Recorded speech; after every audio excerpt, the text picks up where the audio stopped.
What does high score mean? New high score, is that bad? What does that mean? Should I break it? Hello everyone and welcome to VetAaron Gaming. I am Aaron and today we're going to be talking about Eternal Evolution.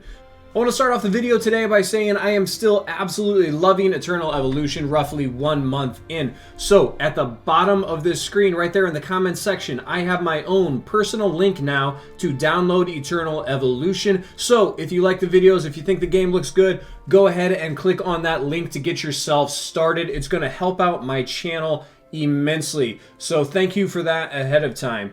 Now that we've covered that, let's go ahead and jump into the main topic of tonight's video, gear. We're going to talk about what gear to use on characters, where to get gear, how to level it up, all that fun stuff. It's going to be a pretty comprehensive guide as far as gear goes inside Eternal Evolution. So the first thing we want to do is talk about where do we get gear.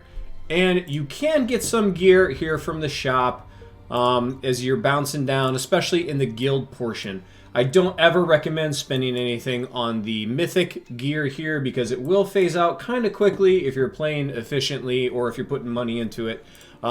Everything's going to go into this legendary gear. I haven't even bought legendary stuff because as guilds level up, you're going to be able to get more stuff. So I'm kind of holding out to see what else is released. I don't need the gear that much right now. Maybe down the road I'm just going to go on a spending spree on it. I'm not sure yet. I'm kind of a saver. That's just the way I'm going to roll with it. But once you see that legendary gear start popping up, and if you really need to get that gear because you're struggling in decent caves or something like that, that's where you're going to want to get it. So the two main areas we're going to get gear are decent caves and ancient altar. Let's go ahead and start with decent caves real quick. You can see here as you go through the levels, it's going to show you what kind of gear you're going to get. So it's going to go from epic, then you're going to start getting into mythic, and then at level 10 is the all-important level. That's when you're going to go ahead and start getting the legendary gear. And as you progress, you're going to get better chances and more pieces. So if you see here, right here, this little exclamation point, it's going to tell you you have a 40% chance of getting a legendary piece, 100% chance of getting 2 of the mythics, and then you're going to get some other stuff. As you move up to like level 12, then you're going to go ahead and get 100% chance of getting 1 piece of legendary, 100% chance of getting 2 mythics. So as you progress, your chances and the number of gear pieces are going to go up. So this is where you're going to get legendary gear and really all level of gear that are going to form 2-piece gear sets, which we're going to go into here in a minute. The ancient altar, once you start clearing the multiple levels here of novice, easy, normal, hard, going up and up and up, it's going to show you right here what kind of gear you're going to get. Epic for novice. Once you get up into normal gear, you're going to start getting mythic, and then hard and hell, that's when you start getting into the legendary. And ancient altar here is where you are going to get your 4-piece gear. And your 4-piece gear sets are what we're going to talk about right now, along with our 2-piece sets. So we'll pull up our heroes.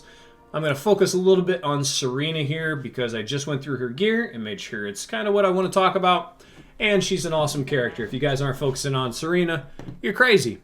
So as you look through her skills here, it's going to give you some clues on what you want to do with her. As you can see here, Instance of Divine Light heals Serena for 2.5% of her max HP and the target for 0.9% of their max HP. So she's going to heal herself based on her own max health. That's a clue. And as you go through, you're also going to see more of Serena's max HP. These are the words you're going to want to key in on. And I'll show you a different example on Crete here in a minute. If you go to the exclusive skill here at the end, you're also going to see when the Guardian Angel is chanting, all ally units shall have their defense increased based on Serena's max HP. So now it's not only important that she has a high max health pool, because that's what she's basing her own heals off of, now she's increasing everybody else's defense when she's chanting based on her own max health. So when we get into equipment, that's right, you guessed it, we're going to want max health kind of stuff. So let's see here. On this piece, nothing. Not a great piece for her. I just don't have anything better. Right here, defense, damage reduction, critical damage reduction. So some mitigation, still not a great piece for her. Here we go. HP. And HP is going to be your main stat on all of your pants. Your 3 items up top here, your weapon, your body armor, and your pants, Those are going to be set stats. You will never have any weapon that is not attack primary. You will never have a chest that's not defense primary. And you'll never have pants that aren't HP primary.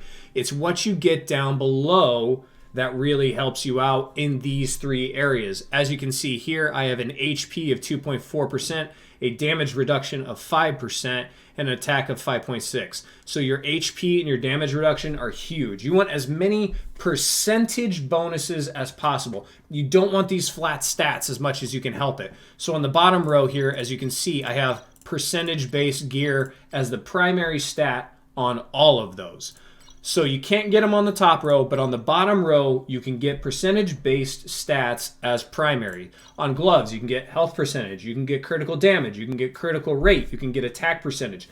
Those are the bonuses you're going to want on the gloves. So as you can see here, HP, because I just got done talking about, she gets bonuses based on her HP. For the head, HP again. These other stats aren't great, but when you get down to it, and these pieces too, like this piece, get as many percentages as you can. As many percentages as you can, if you can't get what you're actually looking for, is still going to help you out significantly more than flat stats. And then on the boots, giant HP percentage, I'm also getting percentage of damage reduction, critical damage percentage. Accuracy doesn't have a percentage, so that's fine. So we really want to focus on getting the percentage-based stats on these three bottom pieces.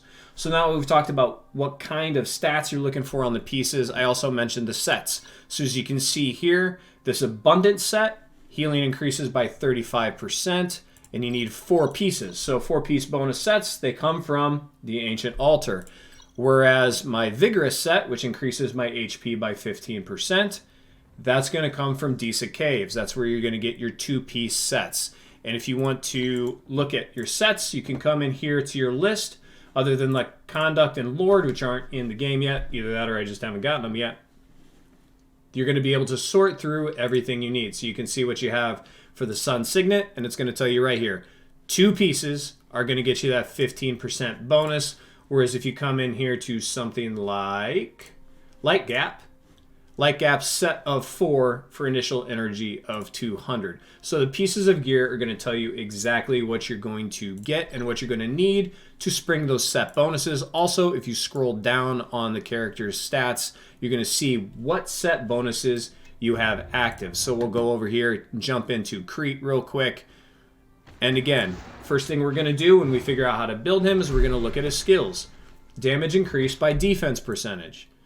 Damage increased by percentage of defense. Damage increased by percentage of defense. You already know what you need to do. You can check the exclusive too. This is just damage range. When he hits 3 enemies, he gets damage reduction. Nothing really a clue there. So he's in 2 damage sets and a vigorous set, which probably is just because I can't get him in another defense set, which is as good as his health set. But what do I have on the primary? Defense percentage, and damage reduction, which damage reduction should be on all of your tanks and Vanguard's feet. It's an absolutely insane stat, but I do have some extra damage secondary there. I got some extra defense right there. And if you come up top here, critical damage reduction, not too bad. HP percentage, not too bad. But again, it's a piece with all percentage stats. So you're going to want to hold on to that more than you would something with flat rate. Here we got defense percentage, damage reduction percentage. Those are really great pants for him. All right, so there we go. The last thing I want to kind of throw out here is the forging system. So when you're going to come in here, let's get something that's not, here we go, this isn't maxed.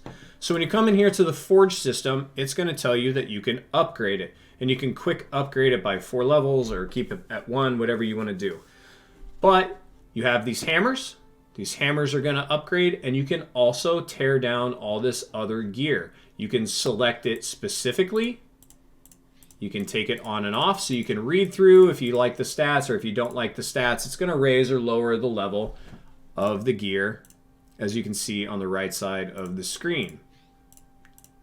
That bar is going to raise and lower, and that's how much experience basically that weapon's getting to forge up to another level. You can also go down here to your settings, and it's going to, so if I take out Metalize, it's going to take out those hammers up top. If I take out Rare and Elite, then I can't upgrade at all because I've removed all the settings. But if I don't want to waste any hammers, I just want to get rid of rare and elite gear, then it's only going to automatically, when I go ahead and quick upgrade, if I had any rare and elite gear, it would have cannibalized that. It would have broken that down to upgrade that gear. So see here, if I click on epic, then I have a bunch of epic gear, and if I quick upgrade, oh, I got rid of all my epics too. So if I click here to like epic and mythic, and I press confirm, then if I go to quick upgrade by 4 levels, then it's going to start breaking down that equipment automatically. I don't have enough gear to break down that high level of items, so I'm definitely not going to do that. The other really good thing is, so if you want to break down a chest piece, and I'll show you exactly what I'm talking about here. So let's go ahead and get to, okay, where are we going? Show me some chest plates. Where'd it go? I shouldn't have clicked on anything. We need to find upgraded chest and a non-upgraded chest, because the really awesome part of this game is if you break down gear that you have put resources into, you will get full credit for everything that got broken down. So I don't know why this is being so difficult right now. Here, we'll just do it this way. So if I click on just these gloves to break them down, you can see there, that's how far the bar went up. But if I click it off and I click it to 8, wow, it took it all the way up to 11 because I put resources into that. So when I'm breaking down gear, it's giving me full credit back, which is another insane thing about this game. A lot of resources you put in are going to be 100% refundable or will go towards future items. That way you can reset all your heroes, you can upgrade gear, and you're still going to get all those resources out of it, which is amazing. So don't hesitate to upgrade gear early, because you will be able to get 100% of the value of those resources back when you break down those items later, when you get better items to replace them. So that is my guide to gear inside of Eternal Evolution. We talked about where you can get them. We talked about how you want to build your character. We talked about what stats you want on the character, and we talked about forging. That is going to cover the vast majority. Later on down the road, you will be able to go into the smelt category once you get to legendary gear, and you can actually start smelting legendary gear to get better items. So you can go ahead and change your sets and kind of smelt some gear. That's going to be well down the road, and you're going to want some time to play with that. We're not entirely sure what's worth it and what isn't yet. So I wouldn't mess around with that too much. Like I said, that's down the road. That's when you have more legendary gear than you can use or that you need, and you're really fine-tuning your gear. I can't imagine. I'm at chapter 25, 24, as you can see on the screen, and I'm nowhere near that. Been playing almost a month. So we'll look at that down the road, and once it's become a more viable option, I'll go ahead and put out a guide for that also. So hopefully you guys liked the video. Hopefully you learned something. As always, guys, make sure you subscribe to the channel so you don't miss upcoming content. If you want to download the game, again, click the link down below. It's going to help me out a ton. Smash the thumbs up button, all that fun stuff. As always, guys, have fun. Good luck. So I got that going for me, which is nice.